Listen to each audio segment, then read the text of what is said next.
Hello అందరికీ నమస్తే. Welcome to Samrat YouTube channel. గత 50 సంవత్సరాలుగా టైలరింగ్ వృత్తిని తన జీవనోపాధిగా ఎంచుకున్న ముత్తిరెడ్డి గారు మన ముందు ఉన్నారు. అసలు ఈ వృత్తి మీద ఆయనకి ఇంట్రెస్ట్ ఎలా కలిగింది, ఈ వృత్తిలో ఆయనకు లాభాలు ఏంది, నష్టాలు ఏంది, మిగతా వివరాలన్నీ ఆయన గారిని అడిగి తెలుసుకున్నాం. నమస్తే అండి ముత్తిరెడ్డి గారు. మీరు ఏం చదువుకున్నారు? అసలు 7వ తరగతి పాస్ అయినా. 7వ తరగతి పాస్ అయ్యారు. ఈ వృత్తి మీద మీకు ఇంట్రెస్ట్ ఎలా కలిగింది? నేను 7వ తరగతి చదివేటప్పుడు మా గురువు గారు వచ్చిండు. వచ్చి మా ఇంటికి వస్తే అలా ఊళ్ళోకి ఎవరు ఇల్లు అద్దెకి ఆ కొడుక్కి నేర్పితే నేను ఇల్లు అద్దెకెత్తా అన్నాడు ఆయన. మీ నాన్నగారు అన్నాడు? మా నాన్నగారు అన్నాడు. అని ఇల్లు అద్దెకిచ్చి బయటకాడికి వచ్చి చూసిండు మిమ్మల్ని చూసిండు, నన్ను చూసిండు. చూసి ఈ అబ్బాయికి అయితే వస్తుంది. నాకు అప్పుడు స్కాలర్షిప్ కూడా వచ్చింది. స్కాలర్షిప్ కూడా వచ్చింది. 7వ తరగతికి ఆ రోజుల్లో స్కాలర్షిప్ ఉందా? ఉంది, వచ్చింది. వచ్చినా కూడా నేను 6 నెలలు ఉండడు. 6 నెలలు ఉన్న తర్వాత నేను వెళ్ళిపోతా అని అన్నాడు. సర్లే అని అప్పుడు మామూలుగా వచ్చేది. ఓకే, మామూలుగా వచ్చి మీకు నేర్పిండు అంటారు. నేర్పిండు. మీకు అసలు ఫస్ట్ కాడి నుంచి టైలరింగ్ అంటే ఇంట్రెస్ట్ ఉందా?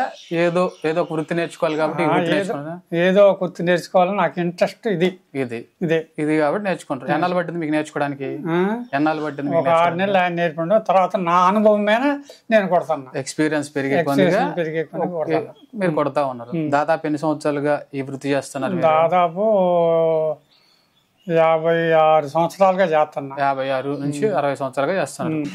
ఫస్ట్ లో ఈ వృత్తి ఈ చుట్టుపక్కల ఎంతమంది చేసేవాళ్ళు? 5-6 చేసేవాళ్ళు. అసలు గుడ్డలు ఎలా ఉండేవి అంటే కస్టమర్ కుట్టించుకోవడానికి వచ్చేవాళ్ళు? బాగా వచ్చేది. కుట్టిన వాటిని వంకలు పెట్టడం అట్లా ఉండేది? అప్పుడు ఏం లేదు, ఇప్పుడు వంకలు పెడతాను. ఇప్పుడు ఫ్యాషన్స్ ఎక్కువ అయ్యేసరికల్లా ఎట్లా కుట్టినా గానీ ఇది బాగలేదు అది బాగలేదు అంటా ఉంటాం. అప్పట్లో ఏది కుడితే అదే అంతే. అది తొడుక్కోవడానికి ఉపయోగపడిందా లేదా అన్నదే గానీ ఎంత లూజ్ ఉంటే అంత పెట్టించుకునేవాడు. ఒక 6 నేర్పిన, ఒకే సంవత్సరంలో 6 నేర్పారు. నేర్పినందుకు ఈ గురువుగా మీరు తీసుకునేది ఏమైనా ఉంది వాళ్ళ దగ్గర? ఒక 2 ఏళ్ళు లెక్క తీసుకుని ఒక 10 మంది ఇచ్చారు. కలవాళ్ళందరూ ఊగినే నేర్పారు. సుమారు ఎంతమందికి నేర్పుంటారు మీరు? 50 మందికి ఎక్కువే నేర్పారు. 50 మందికి ఎక్కువే నేర్పారు. మీ 50 మంది శిష్యుల్లో ఎవరన్నా ఈ వృత్తి చేసేవాళ్ళు ఉన్నారా? ఒక్కళ్ళు 2 ఉండేవారు. అందరూ మానేశారు. ఈ టైలరింగ్ నేర్చుకునేటప్పుడు ఉన్న ఇంట్రెస్ట్ నేర్చుకున్న తర్వాత ఆ కుట్టడానికి ఎందుకు ఉండదు జనాలకు? అసలు దానికి ఏమైనా కారణాలు తెలుసా? నాకైతే ఇంట్రెస్ట్ ఉంది కానీ వాళ్ళకి లేదు కాబట్టి మనకు కుట్టడం లేదు. నాకైతే ఈ మిషన్ మీద ఉంటే పొద్దుపోతుంది. గుడ్డలు ఉన్నప్పుడు అసలు ఒకసారికి పోయే పని లేదు. ఒకసారి పోయే పని లేదు. మీ పని ఏందో మీరు చేసుకోవడం, నేను చేసుకోవడం, అరవకుండా ఉంటాం అంతే. మీ కాలక్షేపం అనేది ఇదే అన్నమాట. ఓకే, ఇదివరకు రోజుల్లో మీరు మిషన్ కుట్టడం మొదలు పెట్టినప్పుడు అంటే దాదాపు 56 సంవత్సరాల క్రితం మీరు జాకెట్ కుట్టినప్పుడు అంటే లేడీస్ జాకెట్ బ్లౌజ్ ఉంటది కదా, అది కుడితే ఎంత తీసుకునేవాళ్ళు?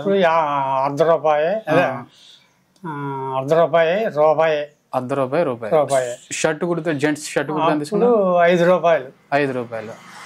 అంటే ఇప్పుడు ఎంత తీసుకుంటున్నారు? ఇప్పుడు సొక్కాకి 200-250 తీసుకుంటారు. ప్యాంట్ సొక్కా కలిపి 500 తీసుకుంటున్నారు. అంటే అప్పుడు రేట్లకి మీరు తీసుకునే ₹5 డబ్బులు మిగిలినాయి అంటారా?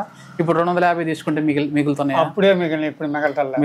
ఖర్చులే ఎక్కువైనాయి. అప్పుడు ₹5 తీసుకున్నా మిగిలినాయి. ఆ రోజుల్లో ఎకరం పొలం ఎంత ఉండేది? అప్పుడు 10,000. 5 షర్ట్కి ₹5 తీసుకునే రోజుల్లో 10,000 ఉంది.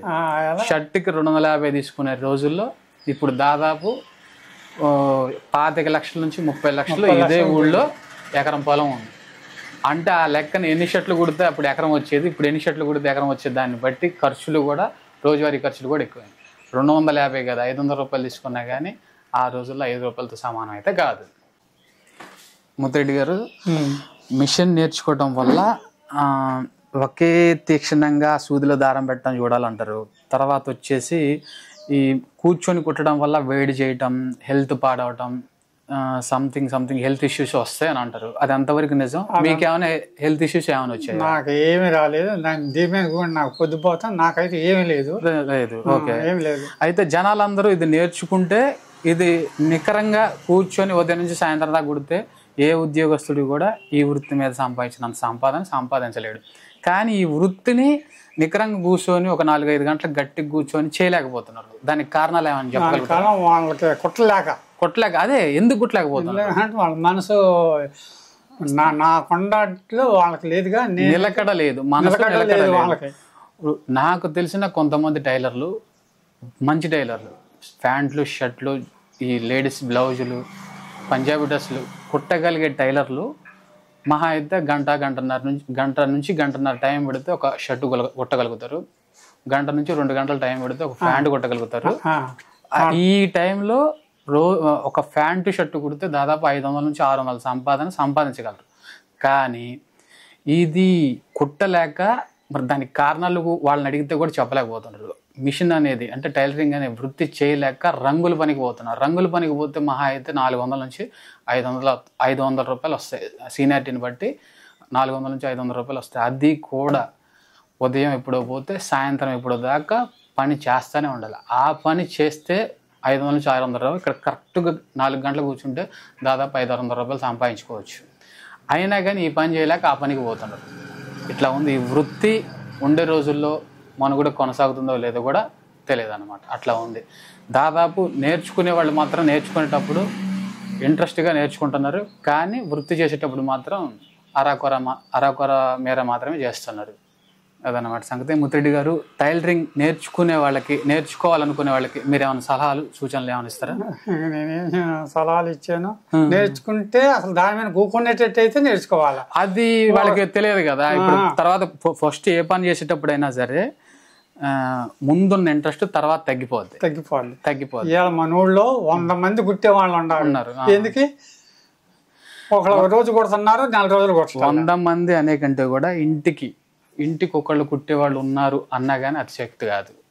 అలా నేర్చుకుంటున్నారు. లేడీస్ ఒకళ్ళు ఇంటికి సొంత బట్టలు కుట్టుకోవడానికి మిషన్ ఒకటి తెస్తున్నారు, నేర్చుకుంటున్నారు, కుడుతున్నారు. కానీ కొన్నాళ్ళే మన ఊళ్ళో అనమాట 20 మందికి సొంత మిషన్లు ఉంటాయి, కుట్టుకునే వాళ్ళు, సొంత జాకెట్లు కుట్టుకునే వాళ్ళు. అదే అంతమంది మిషన్లు తెస్తున్నారు. ఒక సంవత్సరం పాటు విపరీతం కుడుతున్నారు, తర్వాత డల్ అయిపోతుంది అనమాట. మీకు ప్రతి ఒక్కళ్ళకి సొంత వృత్తి అనేది కొన్నాళ్ళ తర్వాత ఏంది, చేసే వృత్తి ఏదైనా సరే, అది టైలరింగ్ కావచ్చు, ఇంకేదైనా వృత్తి కాదు, వాళ్ళు ఆ వృత్తిలో సంతృప్తిగా ఉండట్లేదు. మీరు మీ వృత్తిని సంతృప్తిగా ఉన్నారా? నేను సంతృప్తిగానే ఉన్నారు. ఇప్పటికైనా నాకు గొడ్డలతో 5-6 సొక్కాలకి ఎక్కువే కొడతారు. మీరు కొడతారు, ఓకే. మీరు ఈ వృత్తి చేయటం వల్ల వచ్చే డబ్బులతో మీకు తృప్తిగా ఉందా లేదా? తృప్తిగా ఉంది. ఓకే. మీ ఫ్యామిలీకి, మీ కుటుంబానికి సరిపోను ఆదాయం ఇందులో ఉందంటారా? ఉండకపోతేనే ఎకరం పొలం, 1.5 కొన్నామా. ఓకే. అంతే. సరే, ఎకరం పొలం కొన్నారు. ఓకే. ఇల్లు కట్టించారు. ఇంకేమైనా చేశారా?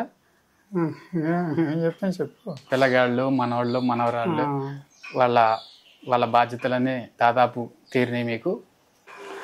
ముత్తిరెడ్డి గారు, మీరు ఫస్ట్ నేర్చుకున్న ఆ టైంలో అంటే మొదటి 5-10 సంవత్సరాలు, 15 సంవత్సరాల్లో రోజుకి ఎన్ని గంటలు పని చేసేవాళ్ళు? 18 గంటలు చేసాను. రోజుకి 18 గంటలు అంటే 6 గంటలు నిద్రపోయేవాళ్ళు. తర్వాత ఉండే రోజులు పని 12 గంటలు. మళ్ళీ తర్వాత ఒక 5 గంటలు, 6 గంటలు.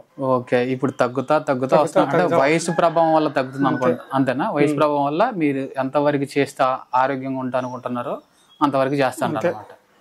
ఓకే అండి. ముత్తిరెడ్డి గారు, గత 5.5 శతాబ్దాలుగా మీరు ఈ వృత్తిని కొనసాగిస్తూ మీ కుటుంబం కోసం చాలా పోరాడుతున్నారు. మీ శేష జీవితం సంతృప్తికరంగా జరగాలని దేవుణ్ణి కోరుకుంటూ సెలవండి. కృతజ్ఞతలు.